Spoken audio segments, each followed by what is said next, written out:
Ladies and gentlemen, welcome to the Do You Remember podcast, the podcast that takes us back to happier times. My name is Adam Anwar, I am your host, and today I'm joined by stand-up comedian Liam Tuffy. What's happening? You alright? I'm good, man. How are you? Yeah, I'm good, man. Excellent. And today we're going to be talking about Superbad. So for the people who might not know, can you give us a brief synopsis of what Superbad is? Superbad is a love story between two young men who are destined to leave each other for different colleges, and it's just basically their last night of mayhem before that. Oh, do you know what? I'm so glad you described it as that, because literally up until today, I rewatched it today. I never thought that, but I agree with you now. But it's like the ultimate breakup movie. It is. It very much is. So, like, I mean, we'll travel back in time then, shall we? So, when was the first time you heard of Superbad? I saw a trailer for Superbad. What year did it come out? Was it 2007? I think 7, yeah. 2007. So I'd have been 16. So I was like prime age to be watching Superbad, and I saw the trailer in the cinema. It was the first time I ever saw it. Back before, like, you'd watch all the trailers on YouTube and you'd actually be excited to see trailers in the cinema, and I straight away was like, I need to see this movie. And I think I ended up watching it just for the first time in a really shitty environment. Like, I just got a pirate copy of it. And I just watched it with like a bunch of people in a living room. I don't know if it was mine or not. Doesn't matter. Yeah. And everyone was kind of like talking, and I wasn't really paying attention. And I actually thought it was shit the first time I saw it. Right. Do you remember what? Go on. I was just going to say, and I think it's because I was like, I didn't watch Superbad pretty much taught me that the dialogue in comedy films is everything. Like, I think I just saw it as a sequence of events when I was with that group of people, and I was just kind of like, yeah, it's all right, take it or leave it. But as soon as like I watched it again the second time with just one friend, me and one friend watched it when it like came out on DVD or something, we were just like laughing at the lines and the dialogue. That's when it's probably one of my favorite films of all time, Superbad. Nice. So you mentioned you watched it. I mean, you didn't watch it. You saw the trailer for it in the cinema. Do you remember what was on the trailer that like really captivated you? Like, what the appeal was? It was just little drops of the movie. So like the whole like McLovin driving license scene was on there, and I actually had a fake ID, so it was kind of like, yeah, it was appealing. I had the shittest fake ID, but it did the job. Sometimes, like most of the time, it just got turned back. But it was like, Joe, an O2. Do you remember top-up cards for your phone? Yeah, I had like an O2 top-up card. Right. My mate had like scanned in his sister's like college like card, and just like took the barcode, put in like data, our picture, and like a fake date of birth, like glued it to the front and back of the top-up card, and then laminated it, and it was great. I think that's the first time I've ever heard of anyone in the UK with an actual fake ID. Yeah, I had a fake ID. I mean, I was 16, 17, like when I was using it, so it's not as if I was like, I was near the age, because they're 20. It's 21 in America, isn't it? So yeah, like quite far away from the age. So I was kind of passable. But don't get me wrong, I got knocked back with it as well. But sure. Yeah, I had a fake ID. How cool am I? That's pretty interesting, because I mean, like the only thing I ever saw in the UK was like getting an older mate's license or whatever. That's the only thing I ever saw. I never saw. Oh, sorry, I'm bad at interrupting. I do apologize. Bad podcast etiquette. There was these like a few people I knew were buying online. They were called like EU ID cards, right? And they would just look like a black driving license, but they look legit as cards, but you could tell it was just a black driving license, and they worked better than my one did. But I just didn't trust using my card on the website. I didn't trust buying a fake ID online. You were more in touch with the scene than me. I'm like, just from talking to you, I'm trying to remember like when the first time I heard of Superbad was, and I honestly can't remember. But now you mentioned that you saw on the trailer the McLovin driving license. I think that might have been what I saw. So you mentioned as well that the first time you saw it was on a pirate DVD. I've got a very similar story. As I think I streamed it online off like one of those crap sites in the, like, again in 2007. I think you couldn't even stream it in one part. You had to stream it in like 3 Yeah, you separate did. parts. Yeah, I remember. Oh, it was awful. And do you know what? I think today is the first time I've properly actually sat down to watch it, because I think that was the first time I watched it. Then I went to uni. Like this, it's quite relatable to me in one sense, because like they go into uni soon. But I mean, we'll dive into that later on. And I was going off to I think I saw it in my summer before I went to uni. And then the second time I watched it was probably just with someone like in a very similar circumstance, like you had, sat in a living room with a DVD on and not paying attention. But this is the first time I really paid attention to it. So, and I'm looking forward to hearing your opinions as someone who is a real seemingly a really big fan of it. I am actually, yeah. Like, there was a time where, like, when I first, it pretty much like came out at the time where I was getting big into movies. Like, I always liked movies, but they probably are like before stand up, it was comedy movies. That was like a thing I was into. Like, I actually think I would consider like the Seth Rogen films more inspirational to me than any one stand-up comic, because it was just that vibe of humor just really got me. Like, I love like 40-Year-Old Virgin, Superbad, Knocked Up, and a lot of the films as well. First Pass, when I first saw them, I didn't really like them, but it wasn't until like I was just like hanging on the line of the jokes, and then I think it was watching it with like-minded people. I watched all of them with like, so the first time I saw Superbad was just like a big massive group, more of a party than anything. You know, you're not really paying attention to what's on, but I just watch movies with my friends and we'd all laughed, and it's like that shared, do you know what I mean, when you're quoting the lines back to each other. Yeah, like when I watched Superbad last night just to refresh my memory, and I really didn't need to. My missus was like, "Oh, I haven't seen it in ages," and she was calling me sad because I was saying lines before they were being said on the movie. Yeah. That's always good when you watch a film like that, especially with someone who's like-minded and loves it like you, because laughter is contagious. We know that quite well, and especially when you watch a film like that, I think it really does like really add to the experience of it, doesn't it?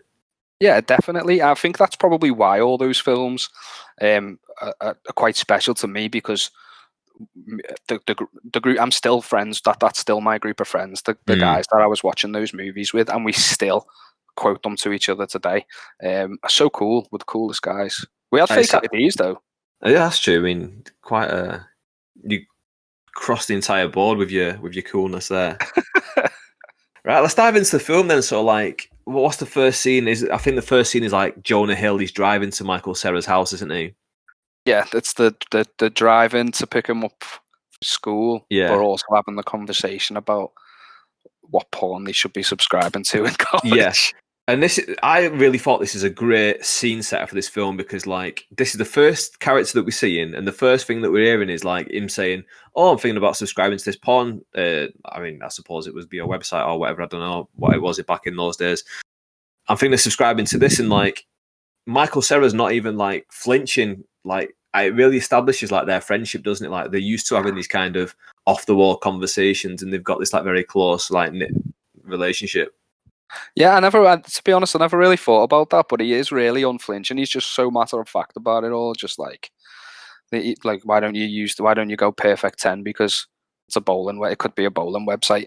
It's just like it does really set the tone of the film, doesn't it? First, and it's that for me the best line in that scene is at the end of it when Michael Cera gets in the car. And the mum like leans. It gives you context into what's going on with them going away to college as well, doesn't it? Because Michael Cera's mum like leans in and says, "Yeah, like, oh, are you sad that you're not gonna? What are you gonna do without each other next year?"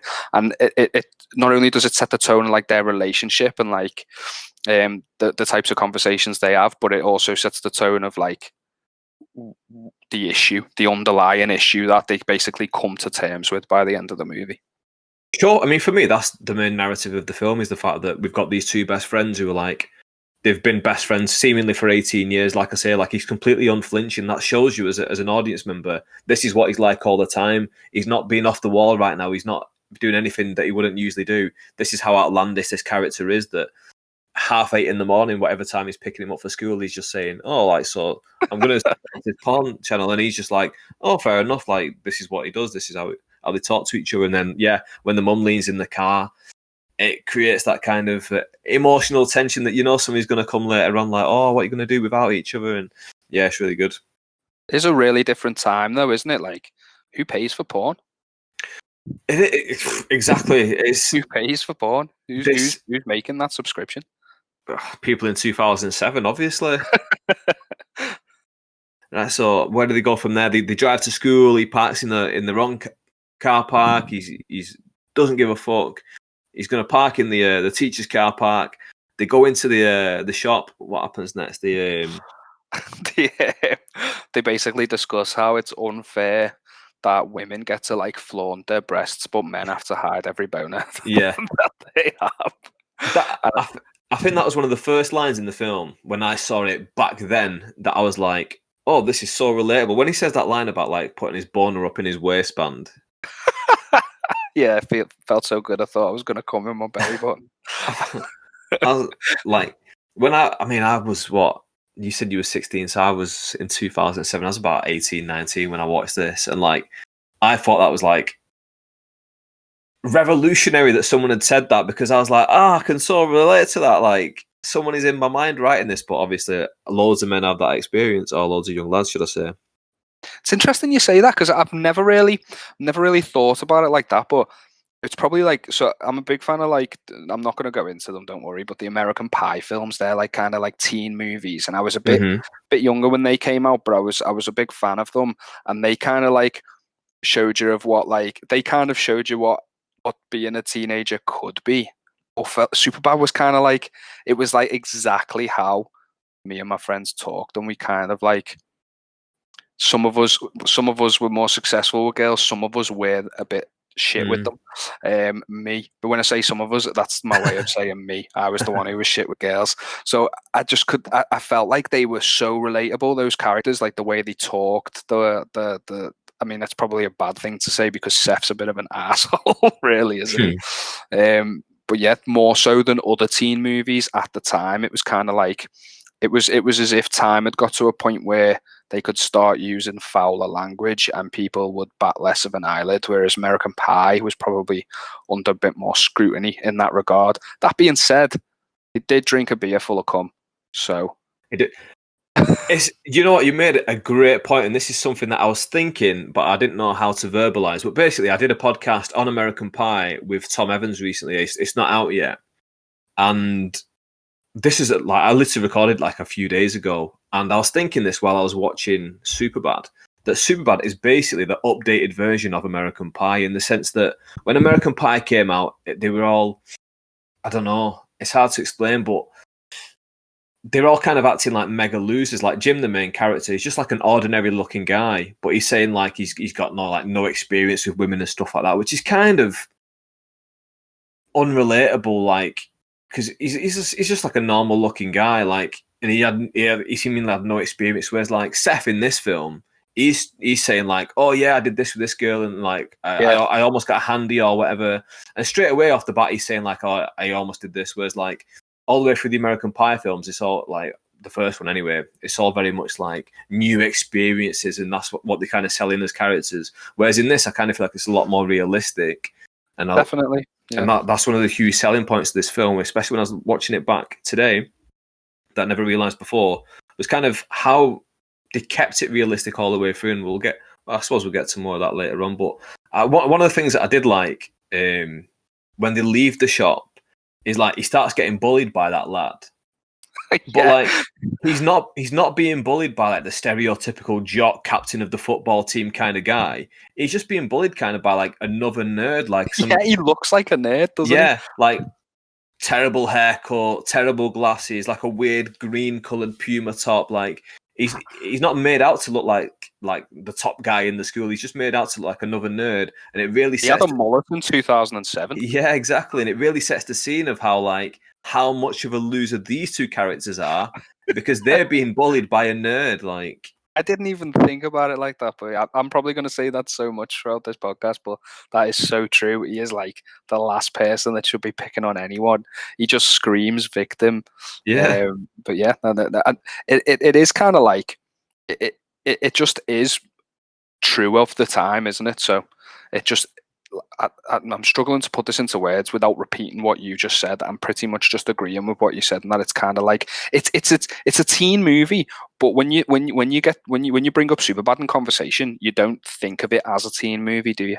Whereas like American Pie is a teen movie. Superbad's just like a comedy that also happens to be a teen movie. I feel like and that's because it's more realistic and it's a truer depiction of what it's like being in school and underage drinking. True. I think one of the things that like stops a lot of people thinking that about it being a teen movie is because it's like linked in with all of Seth Rogen's other films.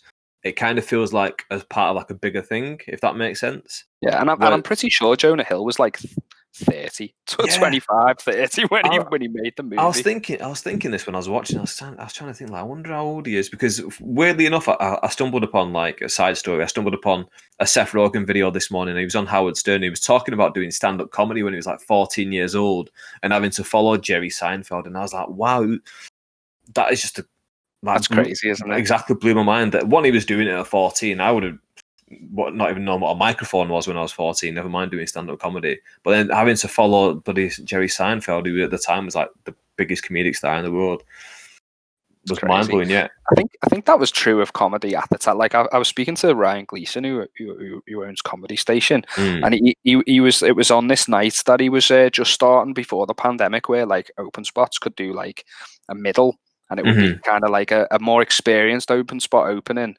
An open spot like yourself just doing a middle, and then like a pro doing like the headline. And he said that the reason he wanted that night was so that the newcomers could learn from the pros, because when he started, you'd be doing your first gig and there'd be a TV act on, so because it was just like less saturated at the time. Yeah, that's a crazy insight into what comedy was back then. Yeah, it's so valuable, isn't it? Always like being around other people who are more experienced than you is so valuable. I'm pretty sure, talk about Jonah Hill's age though, like I'm sure because I was big on these films. I mean, I might be wrong. I read this a long time ago, but I know Knocked Up came out first, right? And Jonah Hill's in that. He plays like one of Seth Rogen's housemates. And I'm pretty sure I've seen his audition tape for Seth. And he's a man with like, you know, I wouldn't call it a beard, but you know what I mean? Like it's not fully grown, but stubble, yeah. Yeah. And apparently, like Seth Rogen was reluctant to cast Jonah for so long because of his age, and he had to shave. Like, I think this is the bit where this is the fact I'm not entirely sure of, but I'm sure he had to shave multiple times a day because he was getting like major stubble. He's pretty much perfect for the role. I mean, I can't think of anyone better. So I mean, you can't though, can you? You really can't. So did you know that like Superbad was written by Seth Rogen when he was a teenager? So Seth and Evan Goldberg is like Seth Rogen's like main producer. They co-direct movies together. Right. They pretty much write everything together. That they are the characters like Seth and Evan. It's about it was written by them, kind of about them. So initially, when they were kids writing it, the idea was that they'd play themselves. But obviously, by the time it was made, Seth Rogen was an adult and had to take like one of the policeman roles. But yeah, I didn't know. That's really interesting. Oh, can you imagine? I don't know what Seth Rogen's parents were feeding him, but buddy, doing stand-up comedy at 14 and writing scripts by the time he's still a teenager. I know. Christ. That's crazy. It paid off. Big time, yeah. I was fucking just kicking a ball around in the field with my mates. That didn't pay off at all. Right, so yeah, he's being bullied by this other nerdy kid, and then he spits again. This is another thing that I like. It just really sets the scene for me. Is like this other nerdy kid. He spits in his face, and he doesn't just stand there and takes it. Like he goes, "Oh, tell your mate that he's not invited to my party." Even then, as soon as he turns around, he goes, "Oh, by the way, you're not invited to his party." He's like, "Yeah, I heard." Like I just love that was like. Go on. Sorry, I was just to say that was like such a like true, to bitch out in the moment, to not have the confidence to say anything, but then just take that aggression and direct it at the friend who was stood by you the whole time. That is so relatable. And then he's giving his mate pelters, going, "Oh, you bottled it then, like, no, you did," like, and then they're going back and forth at each other. Again, that is, it's so realistic in that aspect of like, people freezing up in the moment and just blaming each other afterwards. True, I can relate to that. I do that now as an adult. So you do that with comedy. You get heckled, and then you think of all the good things to say after the fact. You say Oh man, something in the moment, and even if it's great, you just think of all the better stuff to say after the fact. like I can't tell you how many times, not even in comedy, just in my life, like I've had an argument with someone, and I'll be in bed that night, and it will just, as soon as my head hits the pillow, it will come to my mind like I should have said this, and I'm like, Yeah, fuck's sake, now I can't sleep now because all I'm thinking is I should have said that. Damn it, why didn't I say that? Oh, next time I see him, I'm really going to say it. Whereas, like, we're both going to forget it ever happened. yeah. No one's asked the next day. No, but yeah. So anyway, next scene is I think Jonah's like running in school, isn't he? And like he gets tired, and then he gets taken over by like a one-legged man who like I never noticed that before. He just goes pussy as he Yeah, like runs past him. Yeah, I never noticed this guy like just ran past him with one leg again. Like this, there's a lot of clever stuff in this film, like where they do really set the scenes very well, which I never picked up on before, and I'm paying proper attention today. I'm starting to pick up on more and more of it. Like, but I suppose the one-legged man's pretty blatant. It's just I was really oblivious as a teenager, I guess. I'm just trying to think, like, from a point of view of storytelling. Like, what is the significance of that scene? Nothing really plays out later from that scene afterwards. I mean, is it? It doesn't. I kind of just feel like it's they're really trying to hammer home this point that like Jonah is like the ultimate loser. Like he's kind of got no redeeming qualities at the moment because like at the beginning, or like he's not even said hello to his mate or anything like that. He's just talking about Paul, and then he's parking in the wrong car park just for the sake of it because he's too lazy to like walk the extra distance to the shop. Then he's getting bullied by this other nerd, and he can't even say anything back. And now he's at the running pitch, and he's been overtaken by like a one-legged man and like everyone else. So I kind of feel like they're just trying to hammer that home, aren't they? Yeah, true. So got us overtaken by one of the man. There we go. Next scene, we start to discover the love interest, don't we? Which one is it, Becca or Jules? I completely don't remember the names. I think the first one is Michael Cera's love interest in the classroom with the pencil. Yeah, Becca. Yeah, and then there's that awkward scene outside the classroom where she's like, "Oh, thanks for the pencil." He's like, "Oh, you keep it. So next time you have a pencil." Like, I love in that scene. Like, do you know when he's staring at her breasts? I don't know. Oh, that's creepy. I said to myself like, "Oh, is it still? You still there?" Yeah. Yeah, sorry, I just thought there was a technical issue then. Yeah, I didn't want to say tits because I felt like that was creepy, and then I said breasts, and it sounded so much creepier. So yeah, he's looking, and then she catches him, and he starts like looking around the room, trying to play it off as if he was looking at something else. And I that's probably the first time I've ever seen in a movie.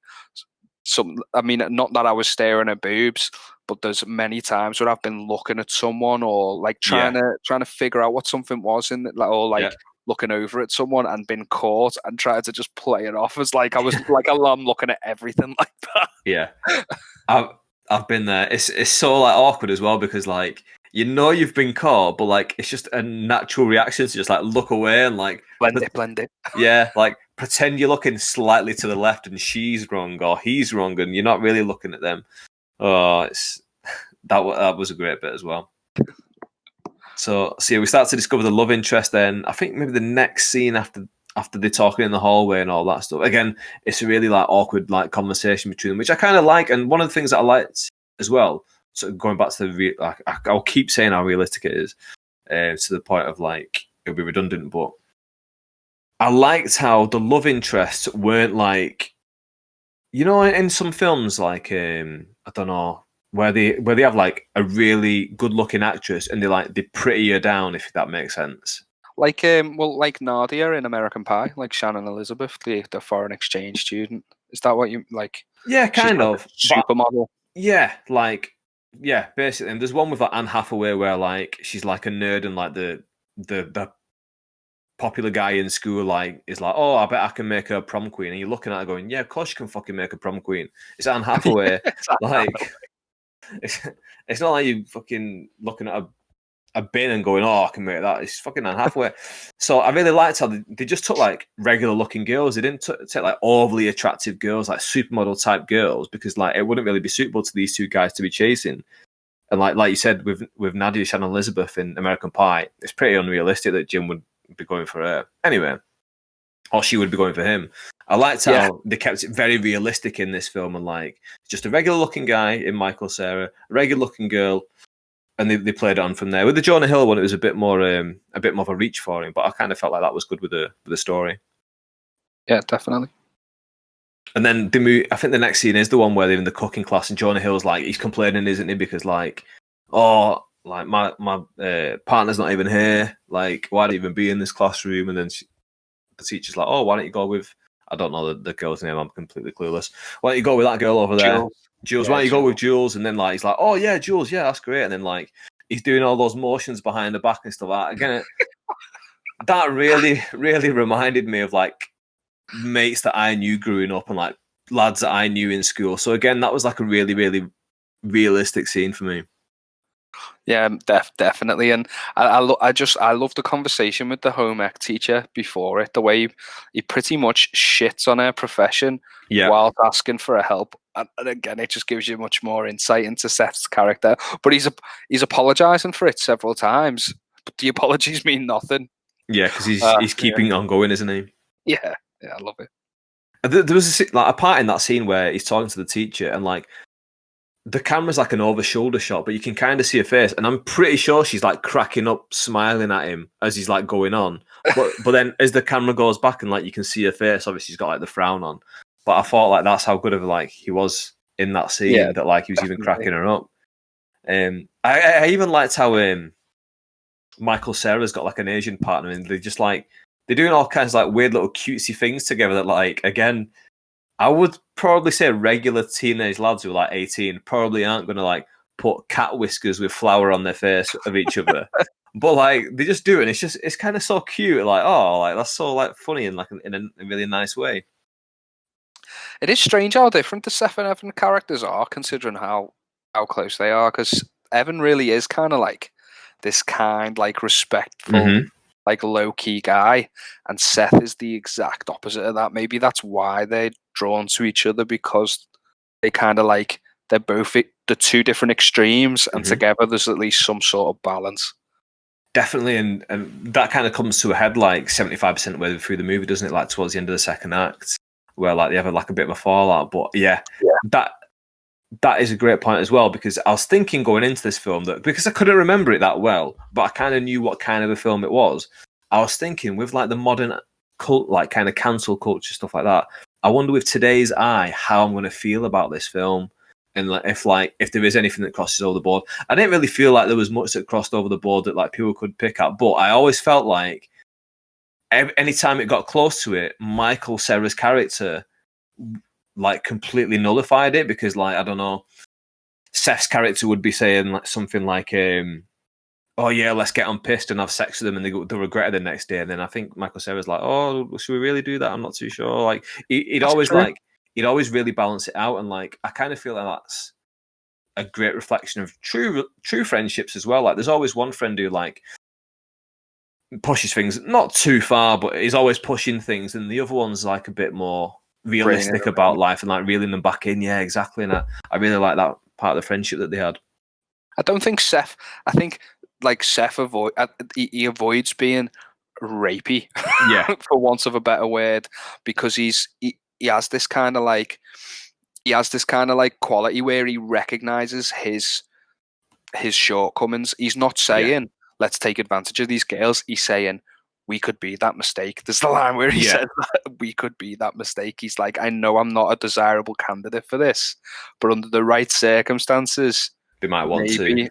Yeah, maybe I could let them take advantage of me in that moment. That's how I read it. But yeah, man, I thought about that watching it with that kind of like that hindsight of like things are very different now, and I think a lot of things are held accountable for what for using today's glasses standards, for want of a better term. Yeah, it's today's standards rather than the standards of the time.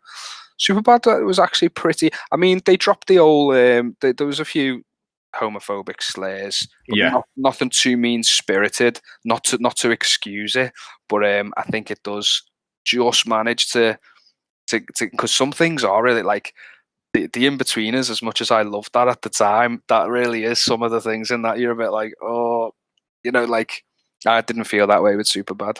I've not been back and watched it, but I'm thinking of going back and rewatching it for this podcast. So I'll stay tuned on that one, I suppose. But yeah, Yeah, that's it's funny. It's a great show. Like I loved it, especially at the time. But yeah, it's quite with today's eyes, it's quite near to the knuckle. But well, Superbad, I think, is it, kind of it, it is really interesting going back looking at these films from these perspectives because, like, again, not to go too much into American Pie, but like the scene where Jim films Nadia, like when I watched that as a child, I didn't really see anything wrong with it. I can't like, do you know what I mean?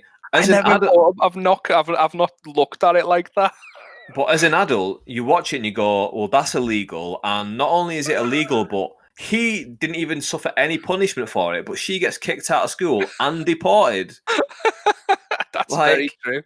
and like you're watching it like, oh my god, this is so like a different time. But yeah, that's a different film. So, but anyway, yeah, like I say, I didn't think Superbad was too bad. And I was skeptical at times, but like I say, I always felt that any time that Jonah Hill's character flirted towards that line, Michael Cera was like way on the other side of the line, being like, "No, I don't think so. We should be like very kind and polite and be nice boys." That's So probably something to recognise, really. And when we look at these things and we hear this like language that's more taboo now, it's you've got to look at who the character is, and Seth isn't being shown to be this, pinnacle of what you should be. He's a flawed person. So sure, if it's coming out of any character's mouth, it makes sense that it's coming out of his. sure. I definitely think there's always like. There's always place in art, especially in like stuff like movies and stuff like that, for people to play good, but like not to Asshole. say not to say he's a bad guy, but I was going to say like a good bad guy. But yeah, like for example, like someone has to play Hitler in like World War II films, for example. Like it's Yeah. not glorifying him as a person or the things that he's doing is right. It's just someone is playing him and Yeah. portraying. I mean, that's a really extreme, like, obviously example, but like, yeah. So someone needs to play like this kind of arsehole character, and he does kind of need his redemption in the end, and he does kind of need to like kind of come full circle. I kind of think he does. So anyway, Michael Cera's character, he's talking to this girl that he fancies, and like she's asking him like, oh, like, are you going to this party next week, and why weren't you at the party last week, and all that. Which, first of all, like, how many parties are these American kids having? Like, I don't remember anywhere near as many parties, especially like the quality of their parties as well. You watch that like their party scenes, like it's full of people and everyone's having a good time. There's good music on in the background, and the music you can hear it all around the house. But if you go to a party and like in Bolton, like there's one little stereo in the kitchen, and like you can't hear it as soon as you close the kitchen door, and like there's a couple of people smoking in the living room, and that's about it. That's the sum total of a party in Bolton. So like I'm quite We'd be in jealous of these. fields. It was field. We'd literally drink in fields, and if Mm. someone's parents were on holiday or were out, it was a miracle. Like that, you had a house to be in. It was always fields. Yeah, exactly. But English people have to like have their parties in fields, whereas like these Americans, Always big houses, dead nice houses, always. Which I massive don't. stereo systems, like you said. So much booze. Like I'm pretty sure. So I'm sorry if this skips the plot, but I'm pretty sure Jules gives Seth like $100 to buy booze for the party. What teenager has that money? Yeah, that's probably exactly. Like there's it's very weird like watching these like American films because there's a lot of stuff that is probably unrealistic even to like Americans that I don't know, but to us because we just see it in the films, I anyway like as a kid I used to look at it and go like, oh my god, that's what it's like growing up in America. Like it looks so like idyllic, doesn't it? It was Like an ideal, yeah, definitely. And it was like, they always just looked so much cooler. yeah, It exactly. makes you wonder if it is really like that. I mean, I doubt it. I mean, from the American people I know, and like from just seeing like seeing them like when I'm there and stuff, like I don't know, I kind of feel like it definitely isn't, but I think it's the grass is greener kind of thing because like I speak to Yeah, some of them and like when I was in university, like we used to have like a lot of Americans come over and they used to think, oh my god, I'm in Britain, like oh it's so great, oh my god, look at the fields, and like it's a fucking field, like there's nothing there, there's just yeah. grass, and they're like, oh my god, it's so cute, like it's shit, it's boring. When I'd like, because I went to uni in Liverpool. Like I'm Mm. from Wallasey, just outside of Liverpool, but obviously always in the city, like kind of grew up around here. So Yeah. when I'd meet people from like, you know, international students and stuff, I wasn't saying it in a get out of here kind of way, but my first question would be, why here? Because it's just so normal. Like, why do you want to be here?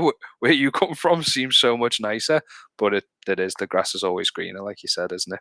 Exactly, and like, I mean, I went to uni in Ormskirk, like, which is, I mean, at least Liverpool's like a big city, but like, Ormskirk's a small town, and I was like, why have you taken 3 months out of your life to come here? Like, I don't get it, but yeah, I mean, it's the grass is green, and in there, think it's amazing. I suppose we could go anywhere in America, and it'd probably be pretty shit place, but like, it'll be amazing to us. Like, I don't know, we go to Arkansas and have a great time. Exactly, yeah.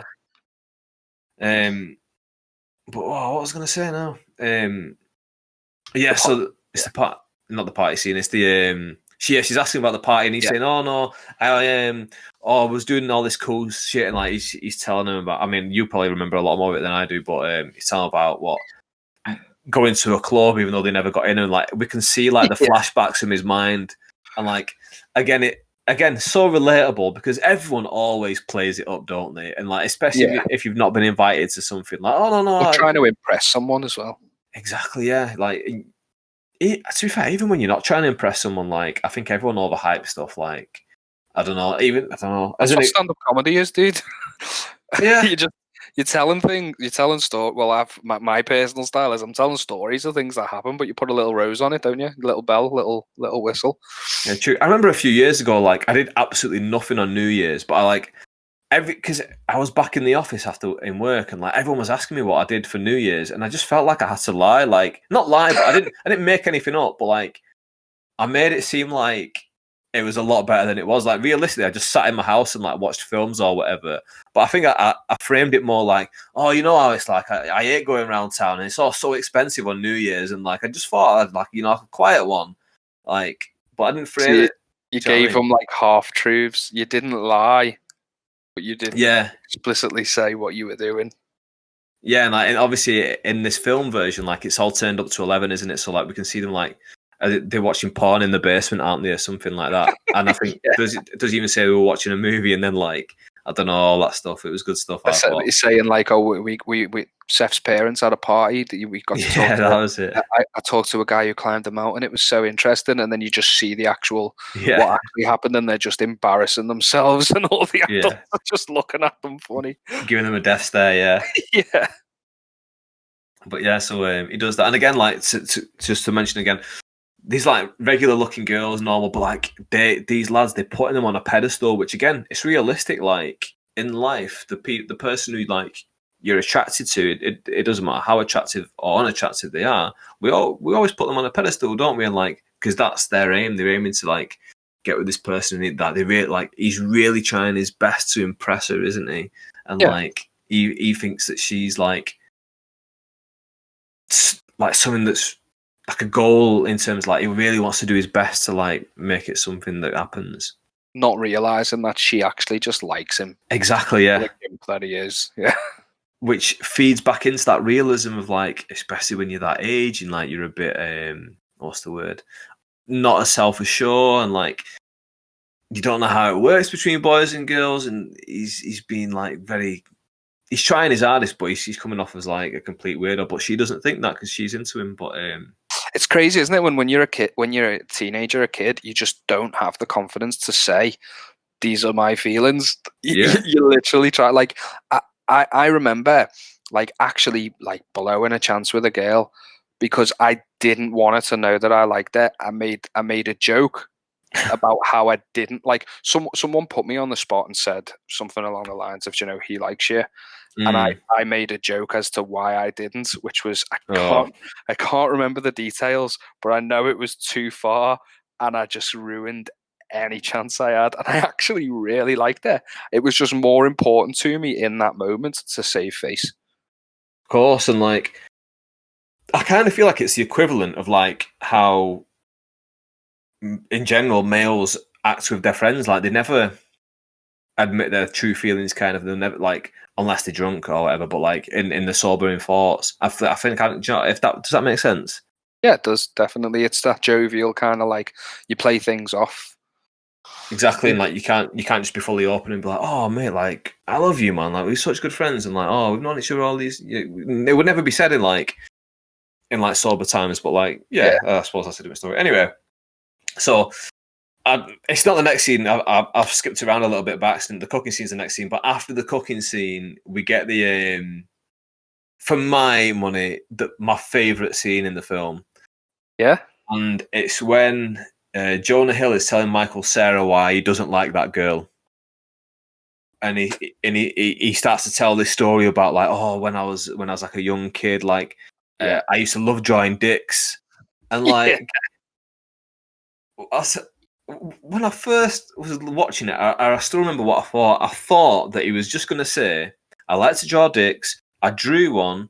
And she told the teacher and I got in trouble. And that's where I thought the story was going, because that same thing happened to me when I was a kid. I just drew like a rude picture. Kids show the teacher, got in trouble. Really? Yeah. But then did you have a Ghostbusters dick treasure chest? I didn't. I wish I did. Looking back, because he had a lot of awesome pictures. I am nowhere near the artist that he is, and like they were insane dicks. They were. Do you know? Fun fact. Like I'm a big fan of this movie, as I've made clear. I've even watched it with the commentary. Like I went through a phase of watching movies I liked with the commentary, and they said that during that scene, they legally couldn't have a young girl holding a picture looking at the dick. So the hands are of like an old woman. She's like a woman in her 40s. Yeah. She just had really like childish looking hands. So it's not actually a child looking at the dicks.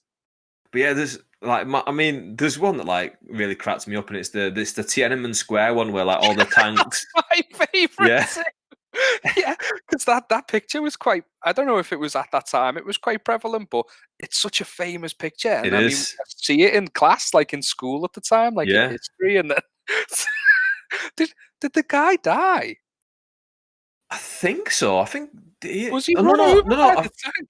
No, I think he's alive actually, because I'm sure like BBC also went about 5 years ago, tracked him down and did like a little video interview with him, but it was like a very short thing, and obviously it wasn't in English because he doesn't speak English. But if I remember correctly, yeah. So I think he might be alive, but that is the best dick, though. I'm glad you said that. The Tiananmen Square dick is definitely the best one.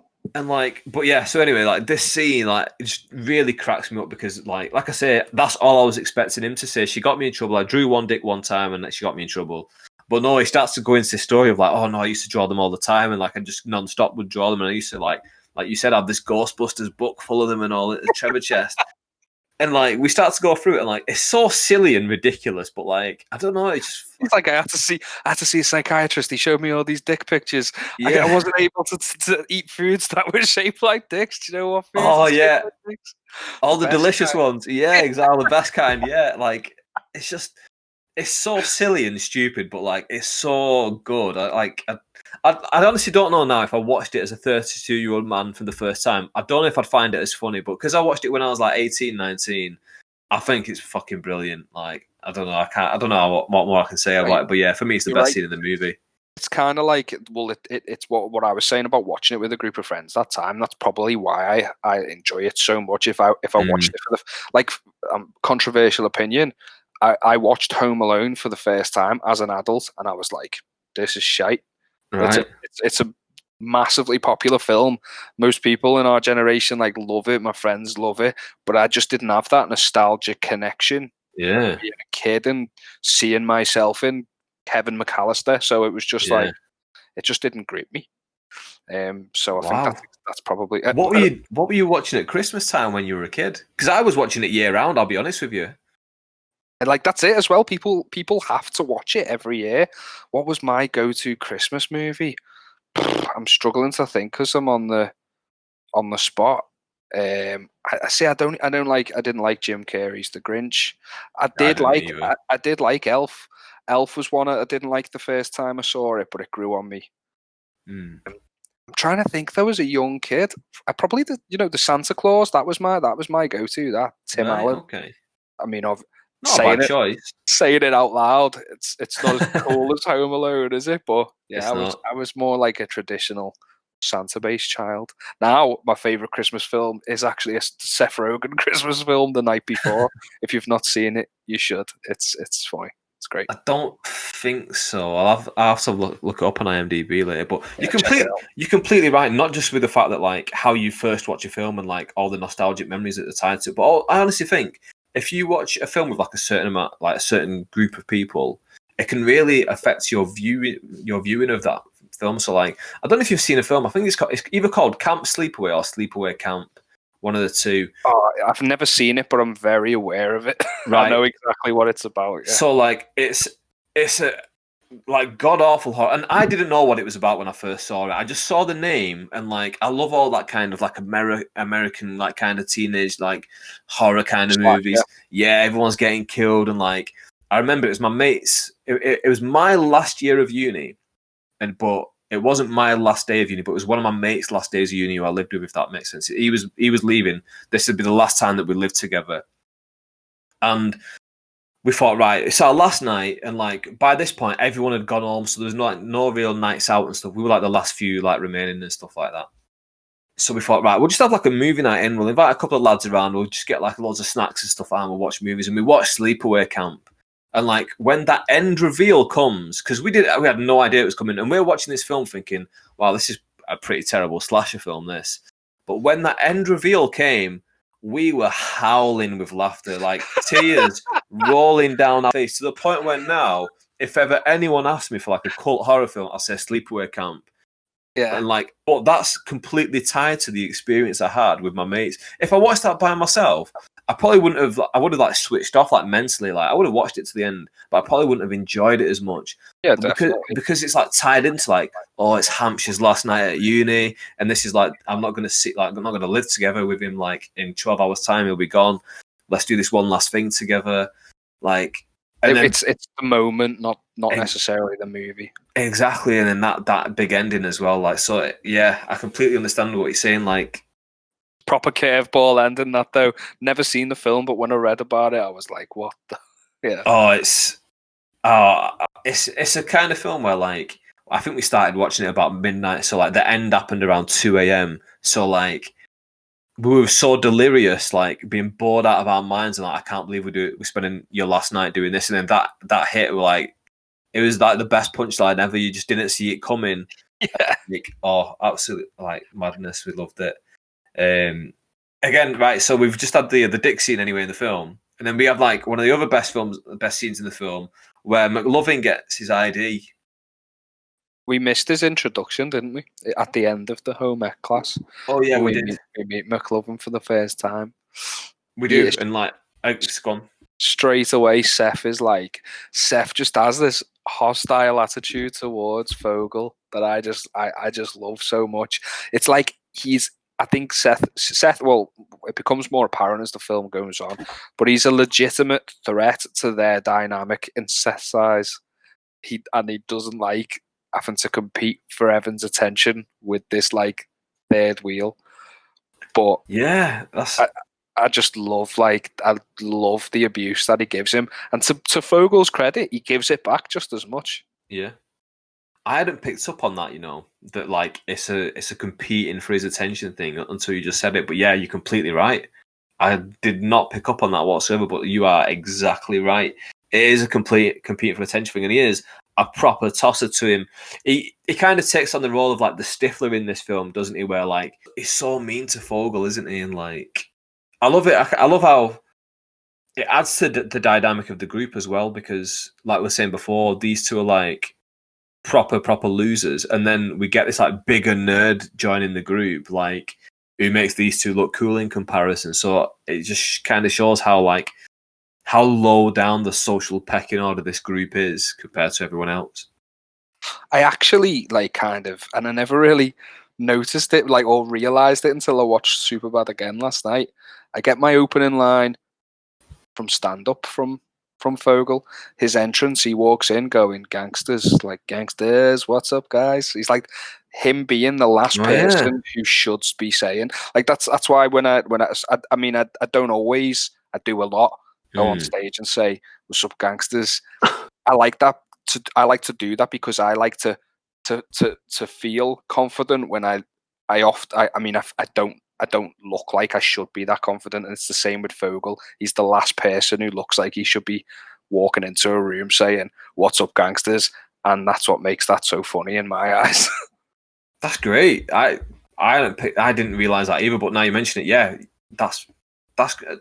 I love stuff like that because, like, I mean, I don't know if you did it on purpose. I'm guessing you did it like completely accidentally, but like, I love how things like that work. How you've come up with that by yourself, but now you realize subconsciously you might be like, 100%, it's got to have come from Superbad. yeah, it's And, I mean, encouraged by that. the reason I do it is to just kind of like to try and like give the audience like an impression of me, like of this guy thinks he's cool, like, and that's essentially what you think about Fogel when he walks in is this guy thinks he's cool. And then not just he thinks he's cool, but like he gets his idea and he chooses the name McLovin, and he thinks it's a great idea as well. Like, and then Seth's like, "What the fuck, McLovin? You don't even have a first name," and he's just stood there like, "What?" Like, I don't see the problem with it, and like, it's great. He's like, "Why didn't you pick a common name?" And Fogel says, "What, like Muhammad?" Oh yeah. It's the most common name on earth. Read the book. Do you know what? That was a great line where he's like, "What, like Muhammad? How many people do you know called Muhammad?" It's like, it's the most common name. Like, oh, that was a great back and forth. That I really appreciated that. Their back and forths are some of the best lines in the movie. Like, I will get to it, but when they're at the convenience store, that's another great one. Yeah, I wonder to what extent that like Seth Rogen just kind of let them go at it and like go back and forth, because like a lot of Will Ferrell's lines are like that, aren't they? Where like he just kind of ad libs and then just does multiple ad libs and then he just keeps certain ones. I think a lot of it, like I watched, as I said, I like all their movies, and I've watched a lot of the special features on there, and some with the commentary when I was younger, and some of the special features are alternate takes, you know, where they're just ad libbing different things. So I think a lot of it is ad libbing. How much I don't know, but I think the actors who work together a lot, you know, the likes of like Seth Rogen, James Franco, Jonah Hill, I think they're all some of the better ones at it, Joe, because and that's why they work together, is I think they enjoy the ad libbing. I don't know about other people, but I think that like it's one of the ways that I get my like funnier stuff or stuff that gets like a better reaction is the stuff that like I've just ad-libbed and then like I've heard a laugh, or like during lockdown I've been doing like a lot of like character like videos on Facebook and just like uploading character videos, and like some of those like I just like basically do like selfie mode on my phone and just like start rambling, and then like the first time I'll do like a couple of minutes and then like I'll just be like, oh, there's something good in there that I can use that actually that I hadn't thought of before. But to be fair, I'm a terrible writer, so like ad-libbing's a good way for me to like come up with funny stuff that I wouldn't come up with if I'm just writing. I don't know why. Well, it is writing, isn't it? It's just a different style. Yeah, and like verbally it comes out. But yeah, I love stuff. Again, to go back to the scene where like Seth was with the teacher, that's what it felt like. That it was just kind of ad-libbing and like, he was just going off on like it wasn't like a purely scripted thing. It felt like an actual conversation. Yeah, exactly. So like anyway, so he gets the idea and like they're all starting to tell their crushes that like they're gonna get them like alcohol. They're gonna buy them alcohol with the fake ID. So Michael Cera's character says that he's gonna get the gold flake vodka. I can't remember the name of it. Gold Slick. Yeah, so Gold Slick vodka. Yeah, Gold Slick. And then what's it called? Jonah Hill, the girl that he fancies, her friend says, "I want some kind of hard lemonade." I think she said, I can't remember what she said, but some like. I'm such a nerd for this movie. It's Kyle's Killer Lemonade. There you go. Well, to be fair, like those are the things that like you remember if like you're a fan of stuff, aren't you? Like if we're talking about, I don't know, WrestleMania 10, I could tell you loads of stuff about that, but like this is only my third time watching Superbad, so that's why I don't know it. But yeah, man, it's cool that you know it, and that's why you're here. That's why we're having this chat together. Yeah, you picked the right topic for me, to be honest. So right, so so Jonah tells you we're gonna get the booze. So like we kind of the mission has been set for the film, and this is kind of like the main mission of the film that sets off like the ball rolling for like the rest of the film. Is that like they need to go and get some alcohol. and they need to get it and take it to the party. That's the mission of the rest of the film, basically. And this is where like everything starts to pick up. Even though for me, the main two things have happened in this film: the Ian McLovin bit and the Dick's part. This is where like the film properly picks up in terms of its narrative. So, there's one bit that comes up actually that like I absolutely hated, and it's when they're playing football or soccer, and Franco's brother, Dave Franco, turns around to Michael Cera. He's like, "Oh, we're down 2 points." I'm like, "Points, God, goals, mate." yeah." It made me cringe a little bit. Like, come on, like, it's not hard to get the words right, especially because like it comes like very soon after, where Jonah Hill says something like, "Oh, I'll be the Iron Chef," and like the first time I heard it, I thought he'd got it wrong and he meant the Iron Sheik, but like Iron Chef is like a real thing in like it's America. an actual thing in America. Yeah, it's yeah. show, isn't it? But I'd never heard of it. But because I'd never heard of it at the time, I kind of thought, is that wrong? Maybe, I'm not too sure. But then when he said the points thing, I was like, oh, fuck you. Like, no, I'm not having it. This is not correct. Yeah, it's another fun Superbad fact. You know, one of my favorite things about that whole scene is when Seth just boots the ball off the field, and Jonah Hill's character just boots the ball. Right, that is not CGI. That's a legit kick from Jonah Hill, and he gets it like down the tunnel. Apparently, he played high school football and was pretty skilled. I was thinking that it's a pretty good shot because like it was just like one open bit, wasn't it? And he smacked it right in there. Yeah, right, like down the tunnel where they'd like enter the. Yeah, it's a good shot. Yeah. Right. So. Oh, what my notes here just says loads of parties. What the fuck? We've already discussed that. How Americans seem to have loads of parties, but this is the thing as well. Apparently, like Americans, they get offered their places in uni before they finish high school. So like they just have this like weird period where like they've already finished high school, but they still have to go for like I don't know if it's a few weeks or a few months. And I don't understand why. I don't understand why once you've got your grades and you know you're going to get in a uni, why you would what you're still learning in school. I don't get it. I'm sure there's a. I'm sure, like on the extended edition, there's a scene where like Seth is just like in wood shop, they call it, don't they? It's fucking DT. Let's be honest, it's DT. He's in DT just drilling holes in a piece of wood, like repeatedly, and he says it's the last day of school. Fuck it. Yeah. But it is like a strange limbo to be in, isn't it? You've got your place in uni, but you still have to go to school. Yeah. I don't know why they do it. I mean, I suppose it's nice because like when I finished college, I didn't know what. I mean, all my mates in my class all went to the same uni as me in the end, but like I didn't know where everyone else was going. Whereas I suppose if we would have had that extra month, we'd be like, "Oh, what did you get in this place? Oh, cool, you going or whatever." I don't know. And so you can make like arrangements and stuff. Yeah. And this is pre-Facebook days as well, which like there's a line coming up where like the guy's like, "Oh, are you guys on MySpace?" I thought it was a great line. He is my favorite character in the entire movie. Is he? Yeah. I think it's that whole moment thing we've been talking about, but he looked like a guy I was friends with. He looked like a guy I went to school with. So when we saw him, we were like, "Oh my God, it looks like him." And he's just such an irreverent character. Like he's in the film for maybe like 5-10 minutes tops. Yeah. I think just 5 minutes, but he makes a big impression. I just think he's so funny, everything he says. He's in Brooklyn Nine-Nine as well, isn't he? He is, yeah. I'm a big fan of that show, actually. Now, I was late to it. I didn't watch it when it first came out, but he was already like I was already a fan of that guy's from. He's also in Pineapple Express, another Seth Rogen film. Yeah, just like a bit part, just like a throwaway character, but it made an impression for me. I just think the scenes with him in are so funny. Yeah, he's a good character, man. He's a good actor as well. So so. We've gone through the ID. Then Jonah Hill, he's starting to get these he's starting to have fantasies about like buying the beer, and like he's having all these weird different fantasies where like he's helping the granny, and then she's like, "Oh, enjoy fucking whatever she's called," and like enjoy your remaining years. Enjoy your remaining years. I will. That's the one. Yeah, enjoy fucking Jules. That'd be lovely.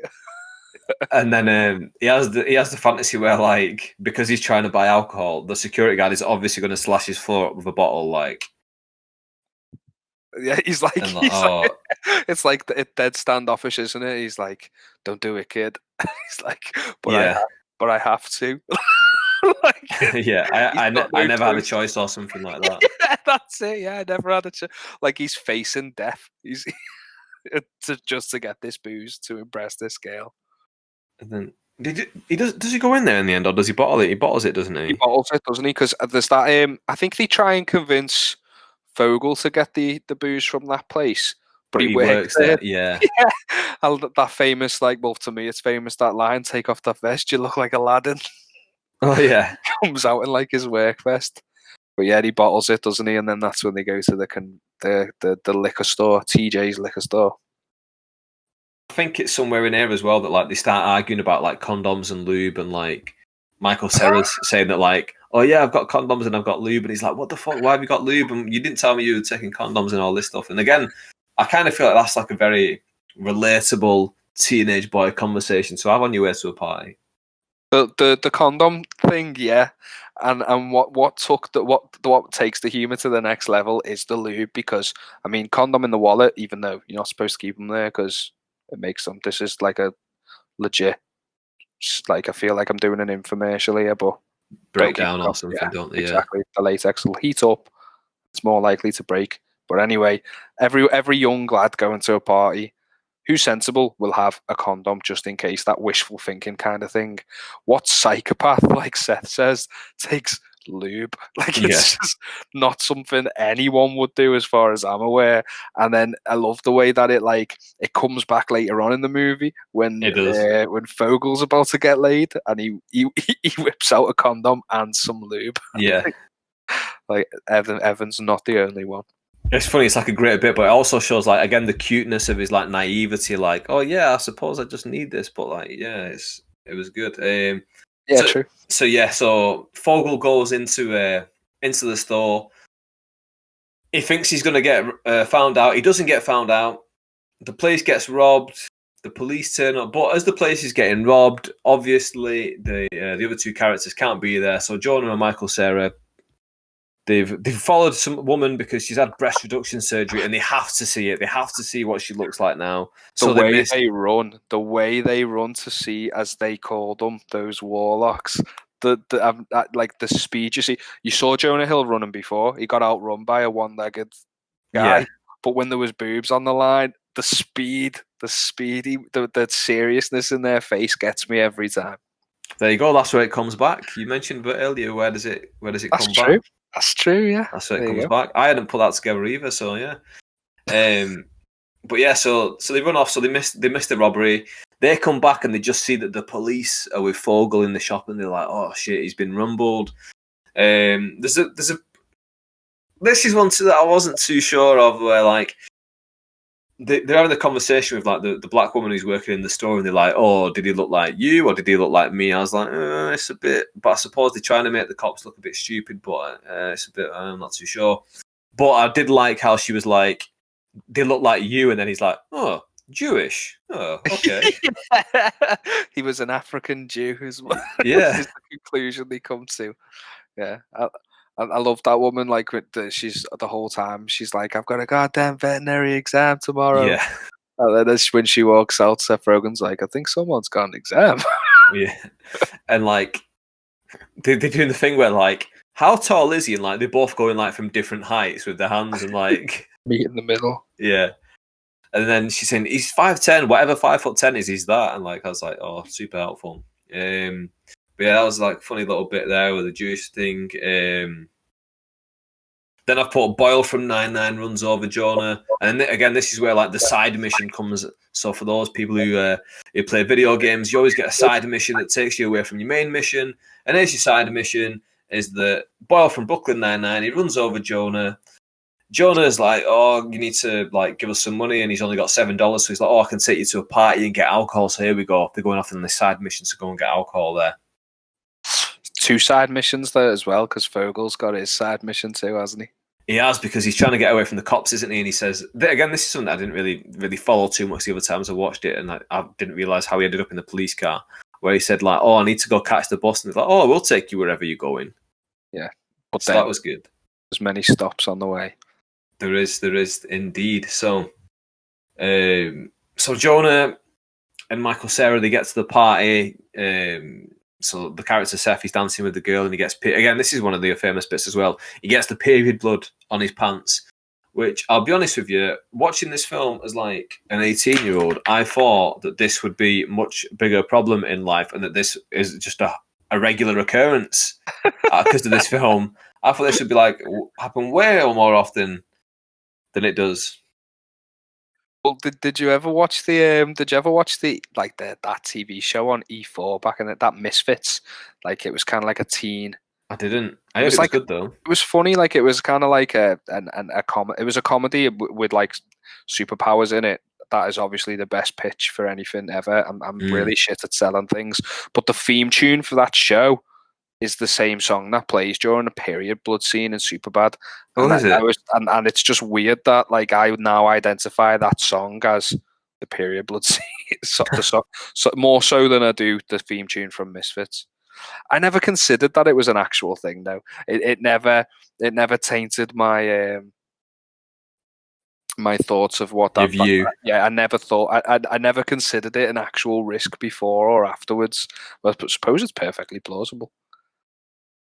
I suppose it is, yeah. Looking back, but yeah, it's. I mean, watching it last night, I paid attention to how intensely she was grinding on his leg, and it did add a level of plausibility to the situation.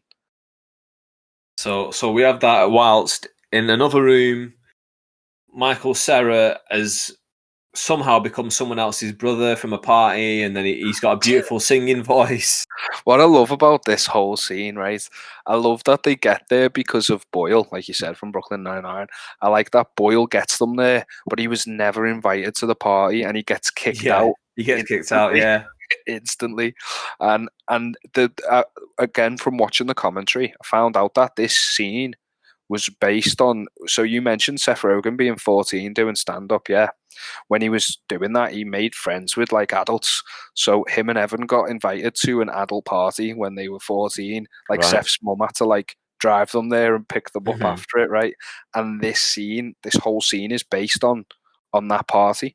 But in real life, there was a moment where they were sat on a couch and the basement door was opened and a pig just came running out squealing. And they said it was that unrealistic they couldn't put it in the movie. Yeah, that's definitely what happened in real life, but it was so unrealistic it didn't make the movie.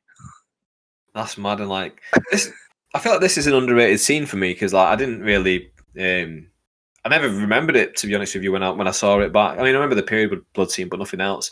I conflated it with like the party they go to in the end in my mind, but yeah, so it ends up being like the big fight, and like one of the lines that I don't know really cracked me up, where like everyone's kind of falling on Michael Cera, and they're like, Jimmy's brother or whatever, like hold him down, and he's like, what? Hold him? What? Like, yeah, he's just being crushed, isn't he? Yeah, like they just happen to be fighting this guy on top of him, and they're like, yeah, Jimmy's brother, hold on. That's so funny. Yeah.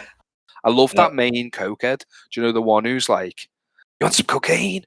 Yeah, and like Michael Cera's singing, and he's just going like wow, wow to himself. Yeah. I've never seen him in anything else before, but I'll always like picture, like I'll never forget his face because of that role. Yeah. So what happens next? We so Seth fills up like after he gets the period blood on his leg.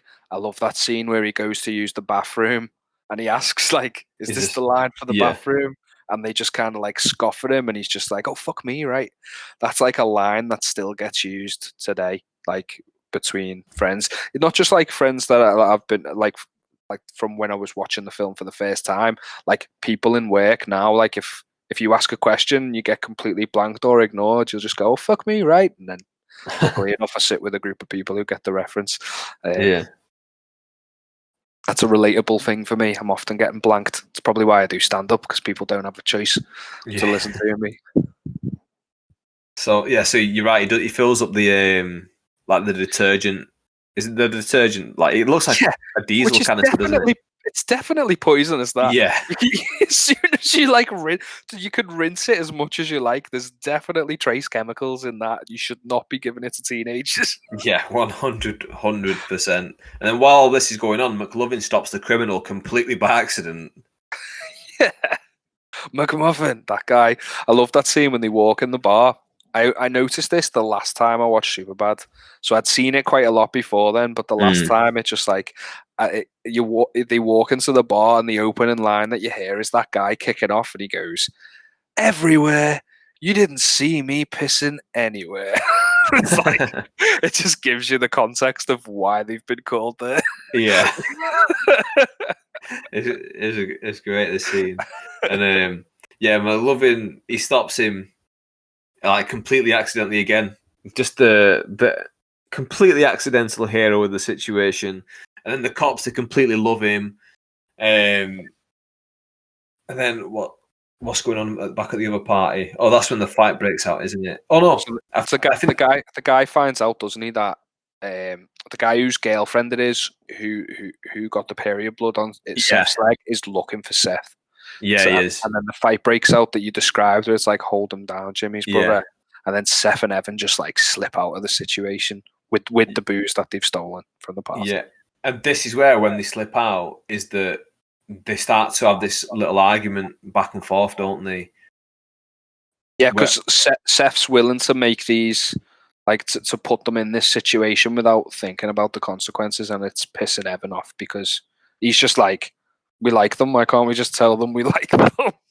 Yeah. Like, why can't we just tell them how we feel? And Seth's like, it doesn't work like that. You've got to get them drunk first. And this is completely Which is what you were talking about before. Yeah, exactly. Yeah, and like this is the part where like Michael Cera's kind of like the good devil on the angel on the shoulder, should I say? And like there's the devil and the angel on the shoulder, and he's always like the devil on.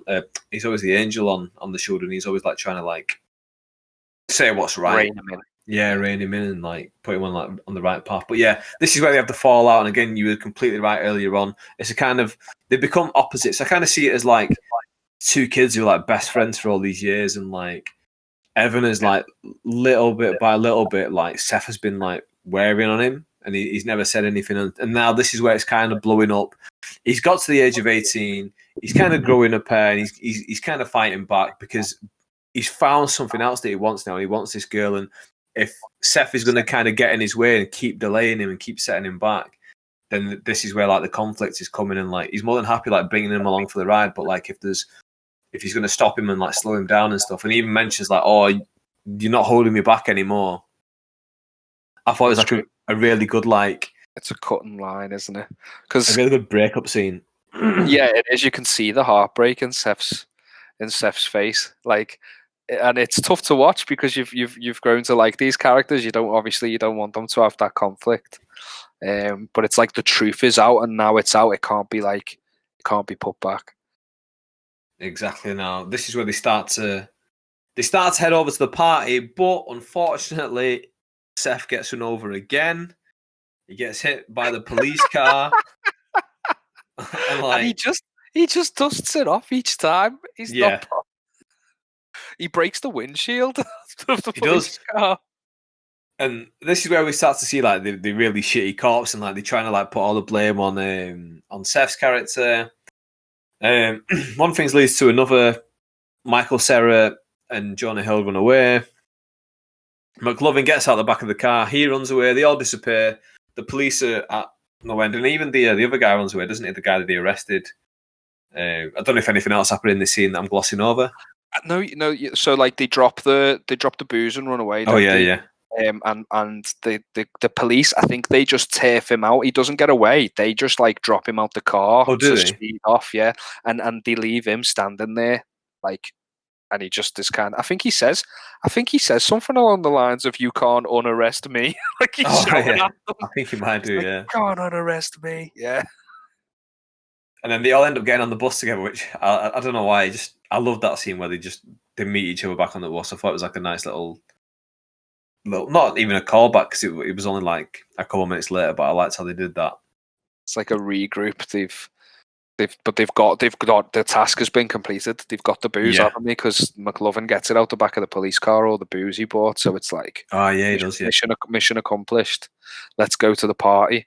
And as soon as they get on the bus, that pissed guy's there, and he's wanting to fight, isn't he? He's like, "Hey, Yeah. McMuffin," calls him McMuffin. Yeah, and they drop the vodka, don't they, as well? The drink that he was. And that epic diving scene, like Michael Cera diving to try and catch and save it, and he just misses it. Yeah. I always thought though, like it smashes into like a million pieces, and he lands just shy of the glass. Like he nearly dove into a pile of broken glass. He would have landed in the glass. It's the physics of the situation I'm upset with. It's the commitment to the girl. He's willing to risk everything for this one glass. Or and the diffuser situation, they get kicked off the bus, and then they end up making their way to the party, don't they? And this is where this is like the beginning of the final act, isn't it? They get to the party. Michael Cera's character finds out that the girl that he likes actually likes him back, and she's willing to, like, I can't remember what the words is, but blow him all night, or whatever the words are. Yeah, give him the best blow Jay ever. Yeah. Jonah Hill goes off with that girl, and she won't sleep with him because he's drunk and she's not, and she doesn't drink, and he's confused by this. And then McLovin ends up getting with that girl who he was like, we didn't mention it earlier on, but he was like ogling her thong from behind or whatever. And again, yeah, I told her what time it was. Yeah, just and like, then he like runs away. It's so cool, but it literally goes, it's 3:15. Yeah, she doesn't even ask. Again, I love how they made her like realistic looking. They didn't cast like a model. They just cast like a regular looking girl to go with a regular looking guy. Nothing out of the ordinary. And again, very well cast, very well put together. And I like how like he goes, "Oh, I think it's in," and just as he does that, like the police burst through the door or whatever. Yeah, gutted the second it happens. I know I keep hitting out with these little pieces of information about the movie, but that he was the only cast member, who, like of the three main guys, who was like underage at that time, right? And because he was filming a sex scene for legal reasons, his mum had to be on set watching. Oh, really? Yeah. So in real life, like the actor's mum was there watching that. That's kind of embarrassing. While he's going, it's in. Yeah. This is the kind of information that we need, because I'm definitely not coming up with anything as interesting as that. So definitely, we need it. So yeah, the breakup of the party happens. I love just to take a quick step back. I loved how Evan is like, so like, he's such a good guy. He's like, she's too drunk, we shouldn't be doing this. And her friend's like, well, it's okay if you're just as drunk. So he gets absolutely hammered, and then comes over, and they decide to have another drink and a toast, and he does his toast to respecting women. Yeah. Again, he's the angel on the shoulder. Even when they're in the room and like she's trying to get hot and heavy, he's like, "Oh, should we just kiss longer, or should we just keep doing that?" And he's trying to like slow it down as much as possible rather than pace it up. Which, like, again, it's a very conflicting kind of thing from what's been portrayed all the way through the film, where it's like, "Oh, we really want to have sex before university and all this stuff." Probably ahead of its he's a good guy. Like, he's actually a good guy, and it makes you think like how Seth is kind of like aiming for that situation. Evan's in that situation. Yeah, exactly. Like, nah, this isn't the right thing to do. Exactly. It's like the good kind of moral compass, isn't it, that the film kind of puts across, is that like he's not really trying for it, but he's got in that situation, whereas Jonah's really trying for it. And the only reason why Evan is drunk is because that he thought that that's what he should do, whereas Jonah was just drunk because that's what he was. And I like as well that like Jules is saying, like when Emma Stone's character, when she's saying to Jonah Hill, she's not saying, "No, I don't like you." She's saying, "If you were sober, like maybe." Like, it gives you that glimmer of hope. So it's not, all is not lost. Do you know what I mean? He still has a chance. Yeah, definitely. And I thought it was like very creatively done, and done in like an interesting way, where like there's a lot of generic ways that these films like cop out, and I kind of thought like they did it in like a nice and interesting way. And again, the cops have come, they end up like regrouping with McLovin. they admit to McLovin that they always knew that he was underage, but they just wanted McLovin to think that they were cool. Then they end up going trashing the car. That's a cool scene. I'm probably going to skip over a lot of stuff. Feel free to go back to it. It's just by this point, I got sick of taking notes, so I started to take less and less notes. I was just thinking then, actually, how it's crazy how the whole plot of the movie is essentially we get the booze and we get the girls, and really the answer is that the booze is not the way to get the girls, because it fails for Seth, it fails for Evan, and even Bill Hader's like policeman character, he says, doesn't he, like, I met my first wife in a bar and she was a whore. Like, you don't want to meet a girl in a bar. So the moral of the story is actually drinking and relationships does not mix, or pretty much. It's not the magic formula to get what you want. And again, because it works out way better the next day. Is it the next day where like they're in the mall? Yeah, it is the next day, isn't it, where they're in the mall? But like just slightly before that, I loved how, again, I never picked up on it before, picked up on it now. Jonah and Evan have like an emotional one night stand where like they sleep together on the floor. Obviously, nothing physical happens, and then the next morning it's like that awkward, like, oh, should I go? Like, oh, you don't need to go. We can hang out. Like, they both kind of want to hang out, but like they're not too sure if the other one does. And like, oh yeah, I'm just gonna go. No, you can hang out. It's like they had breakup sex, isn't it? It is, yeah. And it's like it's kind of like, to put it back into the American Pie. It's like Kevin and Vicky, where like they have their last night together, and then they're gonna break up because they're gonna go off to separate unis. Yeah, and then it's the friend version of this. Yeah, they have that character arc where like they're good friends and like they kind of have the back and forth of their views and stuff like that. Then they have a falling out. Then they back together as best friends because they reconcile, don't they? They do that thing you were saying before of like they're getting drunk and saying like, "I love you" and you're my best friend. Yeah, and it took them to get drunk to be able to say it, didn't it? And then the next morning it's awkward again because they sobered up, and then they're like, "Oh, we could go to the mall together." Oh, funnily enough, I need to get something from the mall. So again, they're making excuses to do things together when they want to do things together anyway. And who's going shopping after a night? I would be too hungover to be going out and buying a duvet. That's like the last thing I would want to do. That's true, but this is their last, like, the start of their last hurrah together, because at the end of the summer they're going off to different unis, and who knows if they ever see each other again. We don't know. But like it all ends like I say, it all ends nice and well where they're in the mall the next day, they run into the girls and they go off the separate ways as couples. So like that's when they kind of got what they wanted. So I kind of liked how that was the arc of the film. And yeah, you mentioned something I hadn't picked up on, where alcohol wasn't the be all and end all. And as well, like the look on Jonah's face, on Seth's face when they're going separate ways on the escalator. He's just like looking back. You know what I mean? Like he doesn't want to let go. It seems he's like he doesn't like look away. It's the escalator like takes him out of shot. Yeah. It's a beautiful breakup movie. Superbad. Watching it now, then, like from an adult's perspective, like what do you think of it now?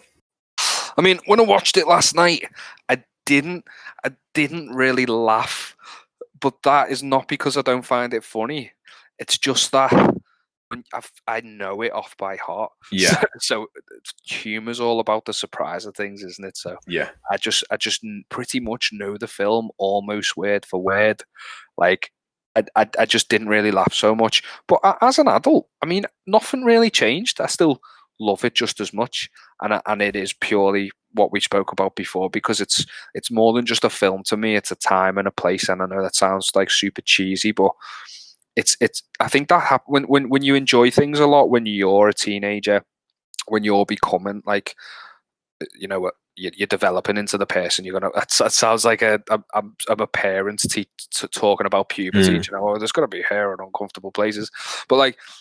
When you're what's the word, formative years, when something captures your attention, then you just enjoy it forever. I think like I'm 30 next year, and there's never going to be a time in my life where I can't play Crash Bandicoot and have a smile on my face. You know, like there's just certain things that you'll always love, and Superbad is one of them for me. Yeah, I think as well because you watched it when you were 16 as well. Because this is very much like a coming of age movie, isn't it? It's like it's two best friends. They're having like without saying it, like in American Pie, it's very blatant. It's a very blatant last hurrah. Like this is our last few months in school together. We're a group of best friends, and we all want to lose our virginity. In this one, it's not really said that it's a last hurrah as such, but we know that they're going off to different unis. There's that tension there because they're best friends, and even the mum was saying like, "Oh my god, what are you two going to do without each other?" Like even if Like you're they're in denial, isn't it? yeah They don't talk about it, and you see there's a bit where Becca says to Evan near the start of the movie, "Oh, what are you two going to do without each other?" And he's like, "You're going to miss her," and he's like, "No, I haven't thought about it. I'm not worried about it. I'm not worried about it at all." And you see the panic on his face yeah. as he's saying that, like. Hey, it's always the case, and like I think a lot of people are always in denial. You see that when people like leave their jobs, don't you? And there's like two close friends, and they're saying like, "Oh no, I'll be fine. We'll keep in contact." They never keep in contact, They always like lose touch or whatever. I think people are always in denial. But if your mum is saying, "What are you two going to do without each other?" If your mum thinks you're inseparable, then like it must be like a close relationship. And yeah, I really love how like it's a coming of age movie in that sense. But yeah, because to get back to my original point, because it is such a coming of age movie, and you watched it just before that you were As their age, like it's more real to you, isn't it? Because I watched it when I basically was their age, but like because I wasn't going through the same things that they were, it wasn't as relatable to me. But it was kind of enough relatable to the point where like I remember really enjoying it at the time. Like it wasn't one of my favorite movies, but I remember like an 8 out of 10 kind of film. I enjoyed it. Like I enjoyed it a lot when I watched it the first time. And yeah, so I was going to ask you what you think of the casting, but to be honest with you, I think the casting is pretty much perfect, and I think you're going to agree. Flawless. I wouldn't recast anyone in that film. Michael Cera is such a. I think he's an underrated actor. Mm, Michael Cera is great. Have you ever watched Arrested Development? I've not. Oh, it's such a good comedy show. I mean, I haven't seen the most recent series of it, but it's like Jason Bateman plays the lead. That's got a pretty solid cast, to be honest. Arrested Development. It's one of those half-hour comedies that takes a few episodes before you start, like kind of like the American Office in that at the beginning. It's okay, but then you start to get this real like appreciation of the characters and the in jokes start coming. So he's great in that. I mean, have you ever seen This Is the End? Another Seth Rogen movie. I have, yeah. When he plays that fictional version of himself, who's just like a massive cokehead. Like, I think he's a really good actor. Like, I'd be interested to see him in like dramatic roles. I think he's done them. I've just not really seen any. Yeah. And Jonah Hill, like, I love like I like his comedy acting. I've not really, again, he's moved into like some serious acting, but like 21 Jump Street, 22 Jump Street. He was in Moneyball, wasn't he? Yeah, I think that was like then he went and like worked with Scorsese. He did The Wolf of Wall Street, which was a comedic role. To be fair, he was great in that. Yeah, man, I wouldn't change anything about the cast. And what about the film as a whole? Then would you change anything about the film as a whole, or do you think it's pretty solid?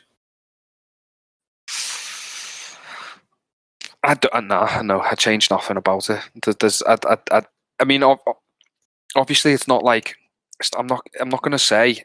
Although it's one of my favorite films, I'm not, and it's one of the greatest films of its category of all time, in my opinion. I'm not going to put it up on the pedestal with like, The Godfather or The Dark Knight, like films that I think are just like All the Rugrats. Rugrats in Paris, films that are just like the classics. Yeah, on a pedestal.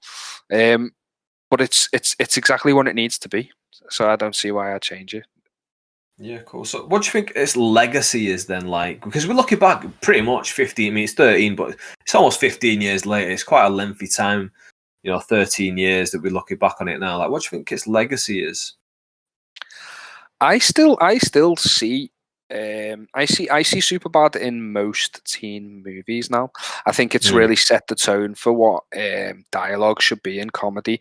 But this is like not so much just Superbad. It's that whole era of Judd Apatow movies, like in the heyday, like I mentioned before, 40-Year-Old Virgin, Knocked Up.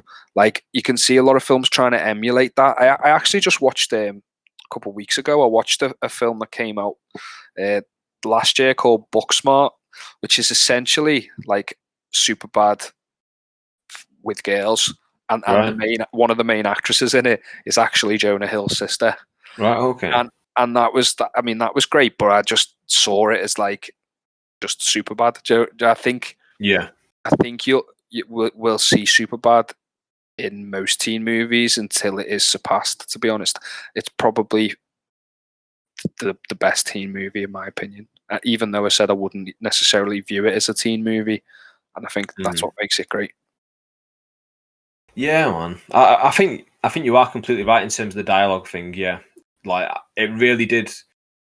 From my knowledge, anyway, I'm not like a huge film buff. I can't tell you about every single film ever, and I can't tell you what happened before it and what happened after it. But from my knowledge, I think it really did change the game in terms of the dialogue and like the realism of the characters as well. Because I do think they're like a lot more realistic.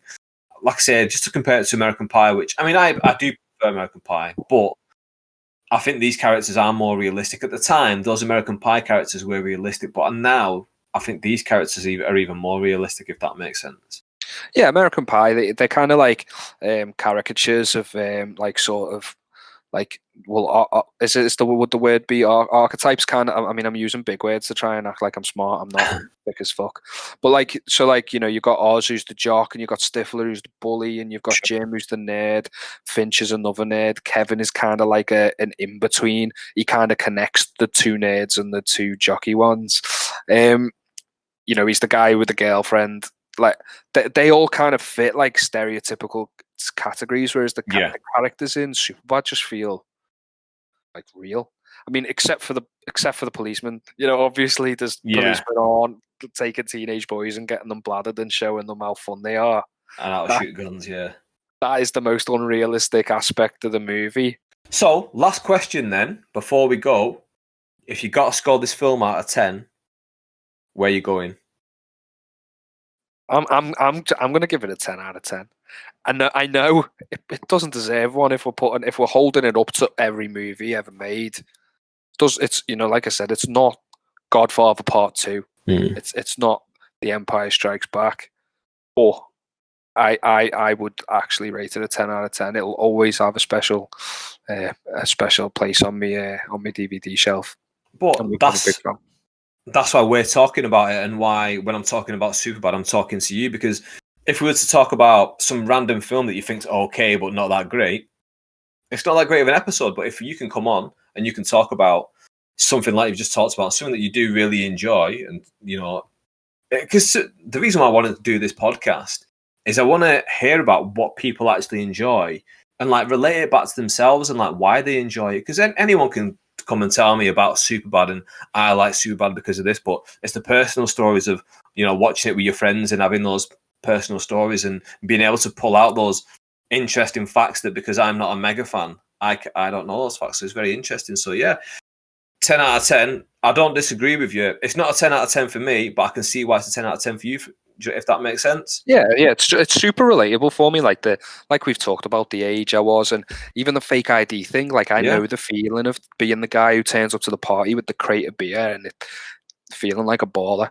Like it's proper, again, cheesy thing to say, but it's just one of those movies that speaks to me. Like every now and then you just get a movie that just happens to be at a time and a place in your life where it just says, like, this is going to sound proper stupid, but the Lego Movie is one of those movies for me, because it was at a time when I was like toying with the idea of maybe doing stand-up, and it was a film, but I never really felt like a creative person. Like I was always like kind of book smart in school, you know, like the sciences and stuff was what I did well in, and I was never very creative.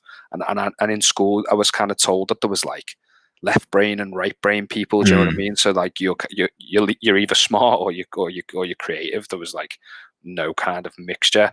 And then I saw the Lego Movie, and it was essentially all about being creative, and that to be like this is how they phrase it. There's like, to be special, you just have to believe that you can be special. And it was like the stupidest like film. I didn't expect that film to say words to me that I needed to hear at that time.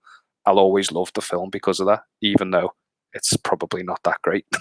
Well, that's really nice though, and inspiration can come from anywhere. And I'm a huge believer in that old saying of like you can learn something from every. There's no one too stupid in the world that they can't teach you something. Everyone can teach you something, and that can be the same thing with films, that you can always take something out of everything, and that's a great outlook. But yeah, I think we've come to the end of the podcast, mate.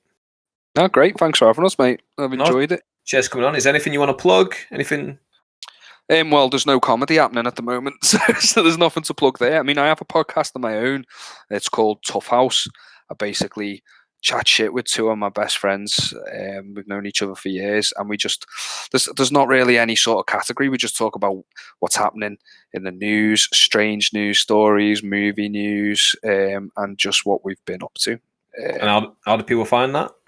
And we're on all the major platforms really for podcasts, so Apple, Spotify, most places where you can get podcasts. When I say most places, they're the big two really. Yeah. They're the only two I know, but there are others. Right, nice one. So go check out Tough House on iTunes or Spotify or wherever it is. Yep. Liam, thank you very much for coming on. No worries, man. Thanks for having us. I'll speak to you soon. Speak to you soon, man. Bye. Bye.